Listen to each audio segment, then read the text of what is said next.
All right, ladies and gentlemen, welcome to a very windy day. I am the old guy back at Starved Rock Harley Davidson in Ottawa, Illinois, with the 2024 Harley Davidson Lowrider S. I like the look of the Lowrider. It's got a relatively slim profile to it, and no front fairings other than this little cowl that covers the headlight, which we'll get a closer look at. This is a belt-driven bike. It's got some nice sound to it. It's got some good grunt because I have ridden in the 117, and the 117 is a very nice engine. This bike, it appeals to me a lot, Let's get a close look at this engine, check out the specs a little bit, and then do what I actually do this channel for. Ride the bike, feel it, see how it handles itself, and see if it makes you smile. Because if the bike doesn't make you smile, there's no reason to ride it. So let's take a look at the specs. So, this is the 117 cubic inch engine. That would be 1917 cc. Claiming 103 brake horsepower and 125 foot-pounds of torque, something like that.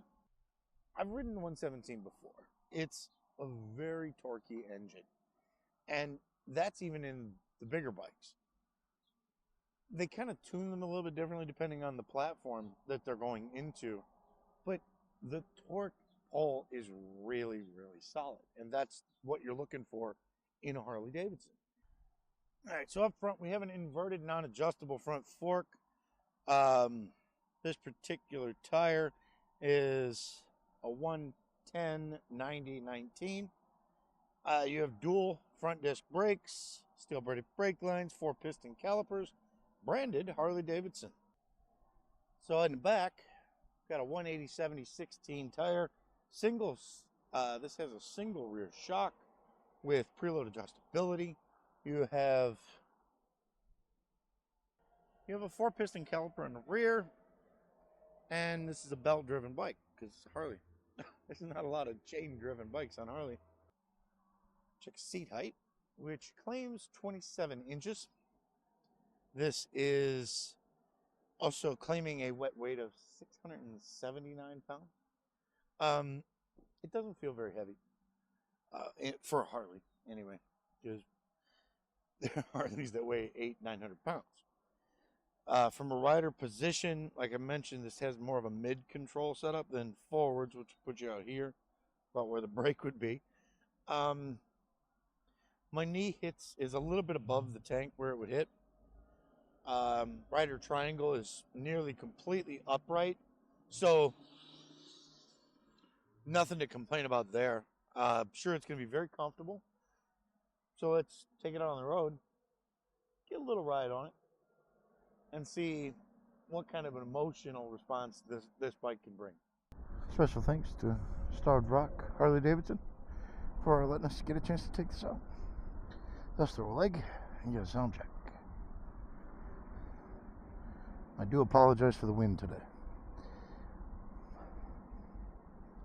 It's the slowest tachometer thing I've ever seen.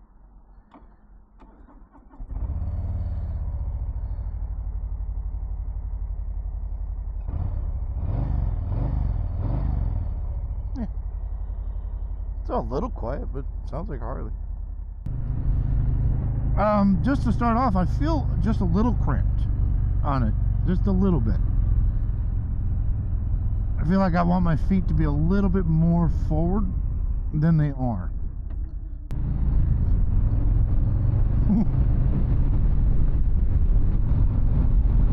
The torque pull.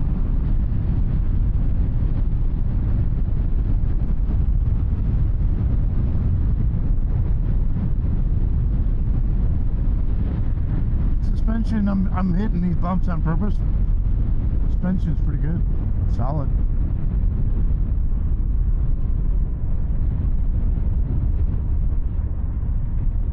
The 117, I mean, like right now I'm very low in the rev range of about 2,000 in 4th gear. it's not very happy at this RPM range.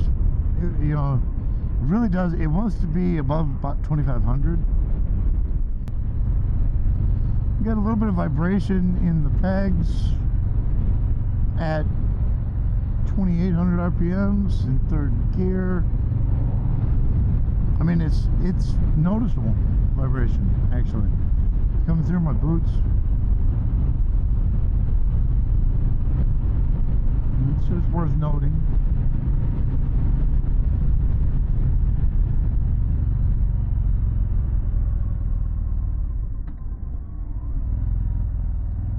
I'd like to get a little run at this.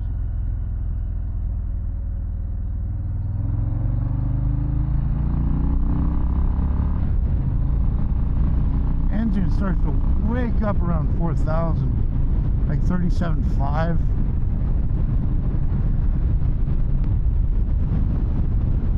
The turn-in isn't fast. We'll get a better curvy section here in a bit. But the turn-in isn't fast. It feels a little like you're pushing it to get into the curve. A little bit harder than I would expect. Slow speed, just, yeah.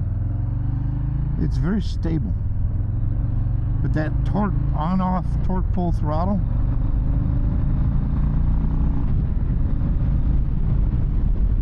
it's, you know, it's abrupt. I mean, it's a lot of torque for this engine, or for this bike. It's,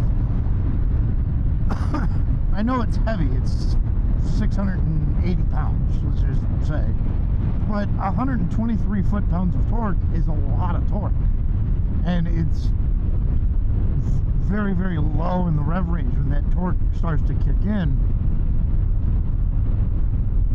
so you can feel it. That's why a lot of Harley riders, they feel that their bike is really fast. Well, it's not fast. It's just the way it delivers its power is different from a sport bike. So it's quick, it's got grunt, it's got good power, but where these bikes die is the top end. That's where the bike dies. That's why sport bike riders look at Harley riders and think they're crazy when they talk about how fast their Harley is.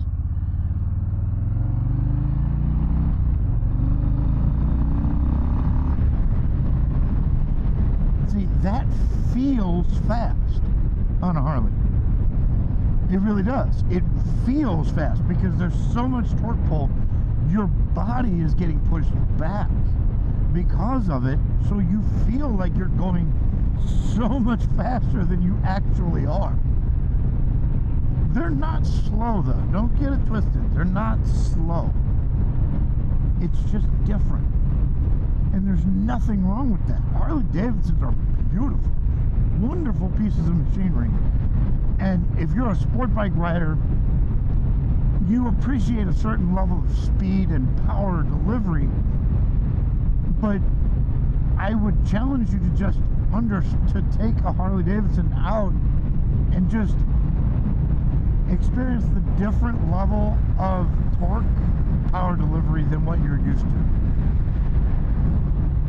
Because even your top of the line leader bike, which would smoke this thing, you know, in a heartbeat, even your top of the line leader bike is only putting out 80 to 90 foot-pounds of torque.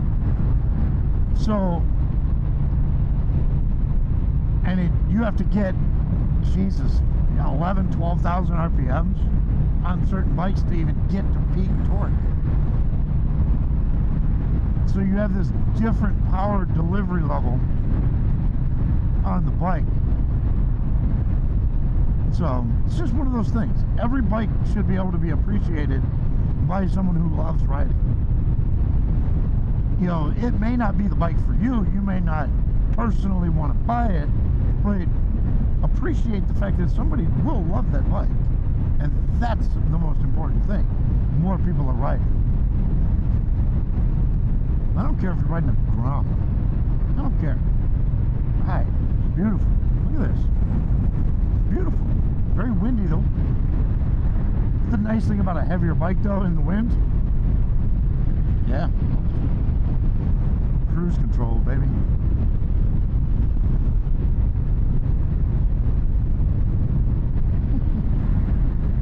This is quite comfortable. I mean, other than the pegs, like I said, it's quite comfortable. I like to reach through the bars.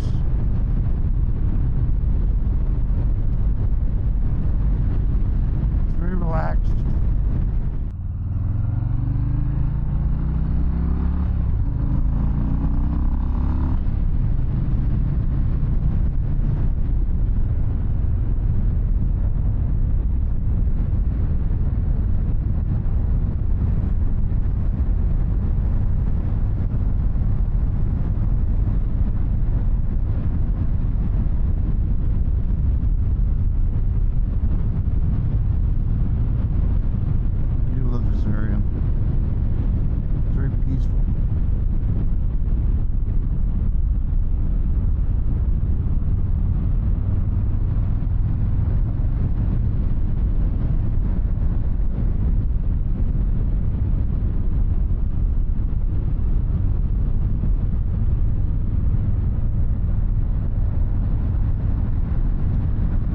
Yeah, that turn over part, it's very, very slow. I mean, it does it. You just have to give it a little bit more oomph to get it to do it.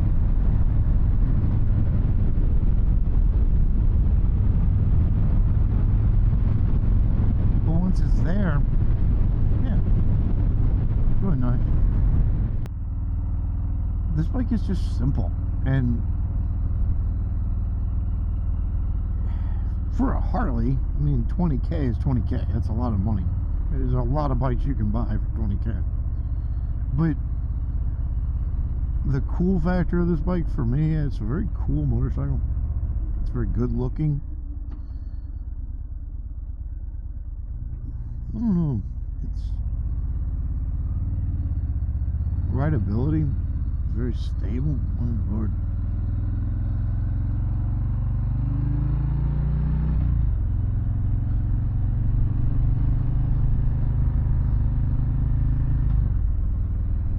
I'll show you the flickability. Like right there, I had to kind of just force it into the curve. And then to stand it back up, and then kind of force it again into the curve. It's not as instantaneous. You have to really give it a little bit to get it into the curve. Once it's there, it's fine. There's nothing wrong with it. You just got to know that that's a thing.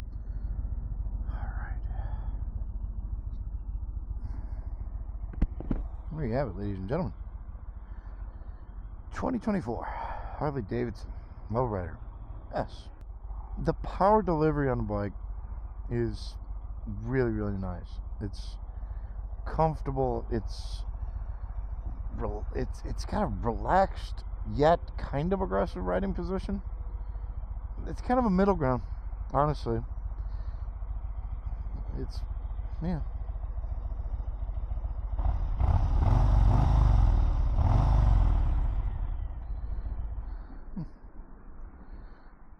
Yeah, well, there you have it.